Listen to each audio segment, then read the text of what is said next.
மண் பரிசோதனை பண்ணிவிட்டு அதில் நம்ம எவ்வளோ இருக்கோ அது நம்ம ஒரு வருடம் இயற்கை வேளாண்மையில் பண்ணால் 0.5% நம்மளுடைய அங்கக கரிமம் ஏறும். புரியுதுங்களா? ஏற்கனவே இப்போ வந்து ஒரு 0.5 தான் இருக்குன்னு வச்சிங்களா உங்கள் வயலில். நீங்கள் ஒரு வருஷம் கழித்து பார்த்தீங்கன்னா நிச்சயமாக 1% வரும். இல்லை 0.5% ஏறிடும்.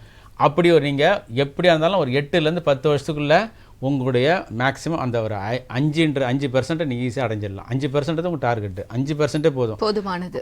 அந்த 5% உங்களுக்கு வந்துடுச்சுன்னா அதில் என்ன இருக்குன்னா அதுதான் வளமான மண். அதில் 1 கிராம் மண்ணில் என்ன இருக்குன்னு பார்த்தீங்கன்னா நீங்கள் சொன்ன அதில் 10 கோடி பாக்டீரியா இருக்குமா, 10 கோடி வந்து ஆக்டினோமைசிட்டஸ் இருக்குமா, புரியுதுங்களா?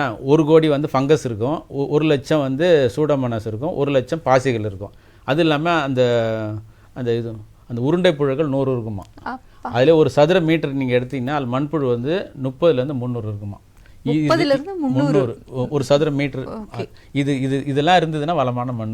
நிச்சயமாக கண்ணை மூடிட்டு நீங்கள் டெஸ்ட் எடுத்து பார்த்தாலே உங்களுடைய அங்கக கரிமமோ அது ஆர்கானிக் மேட்டர் அதிகமாக இருக்கும். கண்டிப்பாக. அதுதான் வளமான மண்.